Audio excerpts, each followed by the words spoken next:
Hello guys, welcome to my Pranaya clinic channel. আজ আমি যোগার যে আসন নিয়ে কথা বলবো সেটা হচ্ছে প্ল্যাঙ্ক পোজ। এই প্ল্যাঙ্ক পোজ আবার আরো দুটো নামে পরিচিত, সেটা হচ্ছে পালাকা আসন এবং কুম্ভকা আসন। এখন এই প্ল্যাঙ্ক পোজ, এই এই পালাকা আসন কিভাবে আপনারা করবেন সেটা হচ্ছে প্রনিং অবস্থায়, অর্থাৎ উপুর হয়ে যোগা ম্যাট বা আপনার ফ্লোরে যে ম্যাট পাতা আছে তার ওপর শুয়ে পড়লেন। শতরঞ্জির ওপরও শুলে হবে, একটু নরম নরম থাকার দরকার। তার ওপর আপনি উপুর হয়ে শুলেন এবং আপনার হাতের তালু দুটো যোগা ম্যাটের ওপর ফ্লোরের দিকে রইল। আঙুলগুলো কোনো আঙুলের মধ্যে কোনো ফাঁক থাকবে না। শোয়া অবস্থায় কোনই দুটো সাইডে থাকবে, শরীরের সাইডে থাকবে। এইবার পায়ের দিকে আঙুলগুলো ফ্লোরের দিকে থাকবে, গোড়ালিটা ওপর দিকে থাকবে। এই অবস্থায় আস্তে আস্তে ওই যে রিস্ট থেকে ভাঁজ অবস্থায় হাতের তালু মেঝের ওপর থাকবে এবং আঙুলের মধ্যে কোনো ফাঁক থাকবে না। আস্তে আস্তে আপনি সোজা হবেন এবং হাতের কনুইটা সোজা হবে এবং শোল্ডার জয়েন্টের, কাঁধের জয়েন্টের নিচে থাকবে এবং পায়ের আঙুলের ওপর ভর দিয়ে শরীরটাকে উঁচুতে তুলতে হবে। আর এদিকে হাত দিয়ে হাতের তালুর ওপর ভর দিয়ে শরীরটাকে উঁচুতে তুলতে হবে। তুললে একটা লাঠির মতন অবস্থা দাঁড়াবে, আকৃতি দাঁড়াবে। এখন এই আসনটা করবেন কিভাবে? প্রনিং অবস্থায় থেকে শ্বাস নিতে নিতে আপনি উঠলেন। আপনার ভাঁজ হওয়া কনুইটা আস্তে আস্তে সোজা হলো এবং রিস্ট থেকে ভাঁজ হওয়া তালুটা মেঝের ওপর বা ফ্লোরে রইল। আঙুলগুলো মধ্যে কোনো ফাঁক থাকবে না। পায়ের আঙুলগুলো মেঝের দিকে রইল, যার ওপর ভর দিয়ে শরীরটাকে ওপরে তুলতে হবে। এই অবস্থায় শ্বাস নিতে নিতে এই অবস্থায় উঠলেন। উঠে শ্বাস ছেড়ে দিয়ে স্বাভাবিক শ্বাস প্রশ্বাস নেবেন। 20 থেকে 30 সেকেন্ড, 20 থেকে 30 সেকেন্ড, 20 থেকে 30 সেকেন্ড স্বাভাবিক শ্বাস প্রশ্বাস নেওয়া অবস্থায় থাকতে হবে। এইবার আবার শ্বাস নিয়ে আস্তে আস্তে শ্বাস ছাড়তে ছাড়তে আবার প্রনিং অবস্থা, মানে উপর অবস্থায় মেঝের ওপর চলে আসতে হবে। এইভাবে এক রাউন্ড হবে। এক রাউন্ড হওয়ার পর আবার সেকেন্ড রাউন্ড, আবার থার্ড রাউন্ড, এইভাবে একটা সেট আপনি করবেন। আর আসনটা কিভাবে করতে হবে এই ফিগারটা আমি একটা আলাদা ভিডিও পাঠালাম, তাতে দেখে নেবেন, তাহলে আপনাদের সুবিধা হবে। আর এই আসন কারা করতে পারবে না? যাদের কার্পাল টানেল সিনড্রোম, অর্থাৎ এই হাতের আঙুলে মিডিয়ান নার্ভ, মিডিয়ান বলে একটা নার্ভ আছে, মিডিয়ান নার্ভ, সেটা চেপে গেলে কার্পাল টানেল সিনড্রোম হয়। বুড়ো আঙুল এবং তার পরের 3টে আঙুল যন্ত্রণা ব্যথা হয়। সেক্ষেত্রে এই পালকাসন তারা করতে পারবে না। আর কারা পারবে না? যারা সিনিয়র সিটিজেন, যারা কিডস, আর যারা প্রেগনেন্ট উইমেন, আর যারা পোস্ট ন্যাটাল উইমেন, তারা এই আসন করতে পারবে না। আর এই আসন করার পর প্রত্যেককে একবার করে শবাসন করতে হবে। 1 মিনিট শবাসন করতে হবে। এই শবাসন প্রতিটা আসনের পরই অবশ্যই করতে হবে। তবে শবাসনের একটা নিয়ম আছে, এরও কিছু ব্যতিক্রম আছে। যারা শবাসন সবাই করতে পারবে না, একটু ব্যতিক্রম আছে। যেমন যাদের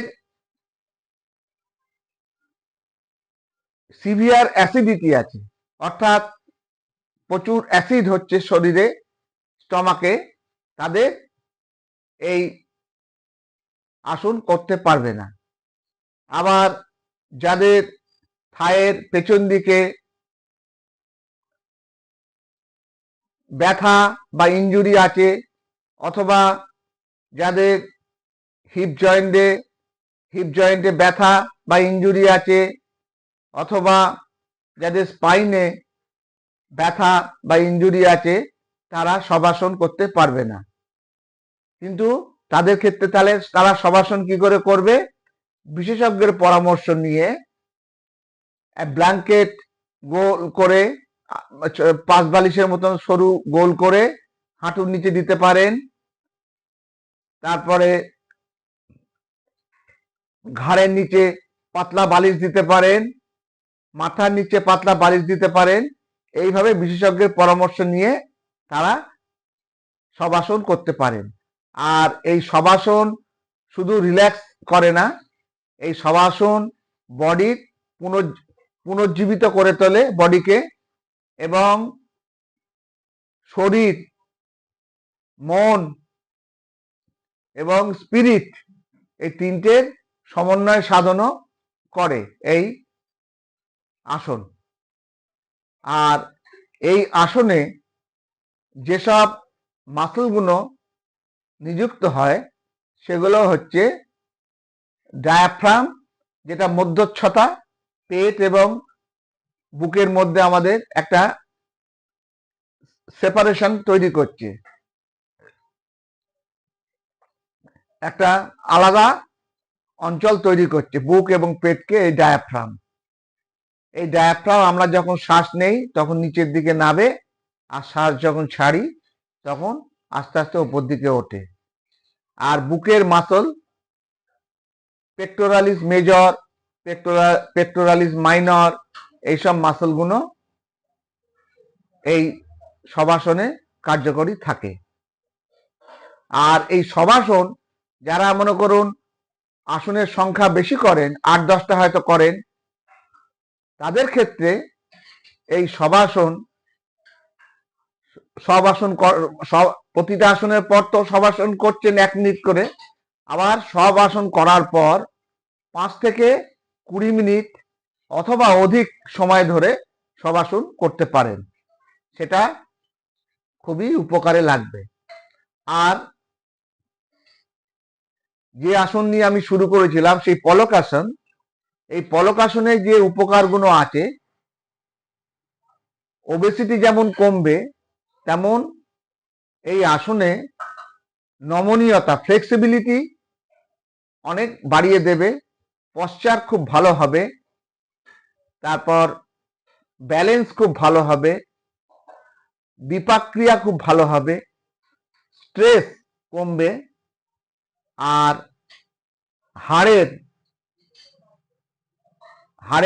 হাড় শক্ত হবে এবং মজবুত হবে।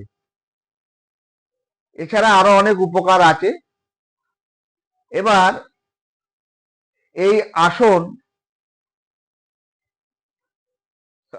কারা কারা করতে পারবে না সেটা আমি আগে বলেছি। আর এই আসন করলে যে উপকার হয় সেটাও বললাম। এবার এই আসনে যে সমস্ত পেশিগুলো, প্রধান পেশিগুলো বলছি, যেগুলো আমাদের এই আসন করার সময় কাজে লাগে, অ্যাক্টিভ হয়, সেগুলো হচ্ছে হাতের দিক থেকে দেখতে গেলে শোল্ডারে ডেল্টয়েড মাসেল, বাহুতে,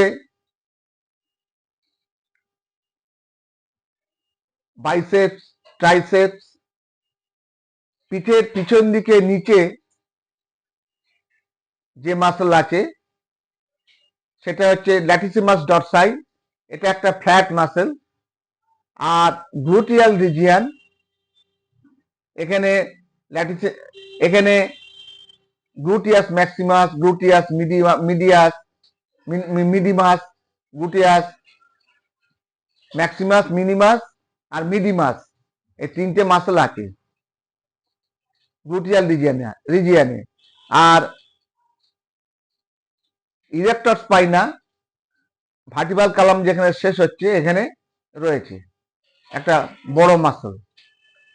আর পেটের দিক থেকে দেখতে গেলে যে মাসলগুলো রয়েছে সেগুলো হচ্ছে ট্রানভার্সাস অ্যাবডোমিনিস, রেকটাস অ্যাবডোমিনিস,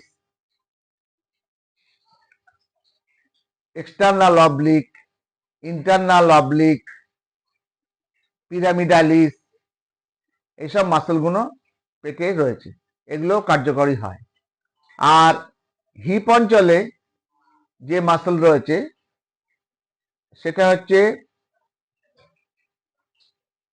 ইলিওসোয়াস, এটা আবার তিনটে মাসল দিয়ে তৈরি, সোয়াস মেজর, সোয়াস মাইনর এবং ইলিয়াকাস, এই তিনটে মাসল দিয়ে এই ইলিওসোয়াস মাসলটা তৈরি হয়েছে। এটাকে আবার অ্যান্টেরিয়র হিপ মাসল রূপেও এটা পরিচিত। আর থায়ের দিক থেকে যে মাসলগুলো এই প্ল্যাঙ্ক পোজে ভূমিকা নিচ্ছে সেটা হচ্ছে গিয়ে সামনের দিকে কোয়াড্রিসেপস এবং পিছনের দিকে হ্যামস্ট্রিং।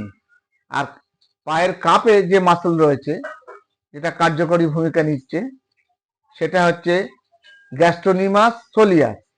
আর এই সোলিয়াস মাসলের একটা গুরুত্ব আছে আলাদা, একে পেরিফেরাল হার্ট বলে, কারণ যে ভেনাস ব্লাডকে, আমাদের শরীরে রক্ত যখন নিচের থেকে ধমনী এই শিরা দিয়ে ওপরে উঠছে তখন অ্যান্টিগ্র্যাভিটি, তাই এই সোলিয়াস মাসেলটা এই পাম্পে সাহায্য করে, তাই জন্য একে পেরিফেরাল হার্ট বলে। ভেনাস ব্লাডকে মূল হার্টে পৌঁছে দিতে সাহায্য করে, এই জন্য একে পেরিফেরাল হার্ট বলে। এখন আর ফুটে যে মাসল রয়েছে এক্সটেন্সর হ্যালুসিস লঙ্গাস, এই মাসলটা টিবিয়ালিস অ্যান্টেরিয়র এবং এক্সটেন্সর ডিজিটারাম লঙ্গাস, এই মাসল দুটোর মধ্যখানে রয়েছে, এগুলো এই পলকাসনে কার্যকরী ভূমিকা নেয়। আমার ভিডিও যদি আপনাদের ভালো লাগে তাহলে সাবস্ক্রাইব করুন, লাইক করুন, শেয়ার করুন, বেল আইকনটি টিপে রাখুন যাতে পরবর্তীকালে ভিডিও লোড হলে আপনার মোবাইলে নোটিফিকেশান পৌঁছে যাবে। আরেকটা জিনিস, এই ওবেসিটি কমাতে হলে শুধু ব্যায়াম, শুধু আসন করলেই হবে না, আসনের সংখ্যাও বাড়াতে হবে এবং ক্যালোরি বার্ন করতে হবে, অর্থাৎ ক্যালোরি ক্ষয় করতে হবে। আপনি যে পরিমাণ খাবেন সেই পরিমাণ, তার থেকে বেশি ক্যালোরি আপনাকে ক্ষয় করতে হবে, তবে ওবেসিটি কমবে। আর ডায়েট কন্ট্রোল করতে হবে, খাদ্যে বিশেষ করে ফ্যাট জাতীয় খাবার, তেল জাতীয় খাবার, এগুলোকে অ্যাভয়েড করতে হবে। যতটা পারবেন সিদ্ধ জাতীয় খাবার খাবেন, তাতে ওবেসিটি কমতে সুবিধা হবে। আর ওবেসিটি, আপনি ওবেসিটিতে আক্রান্ত না ওভারওয়েটে আক্রান্ত সেটা বিএমআই করে দেখে নেবেন। আজ এই পর্যন্ত আমার ভিডিও এখানেই শেষ করলাম।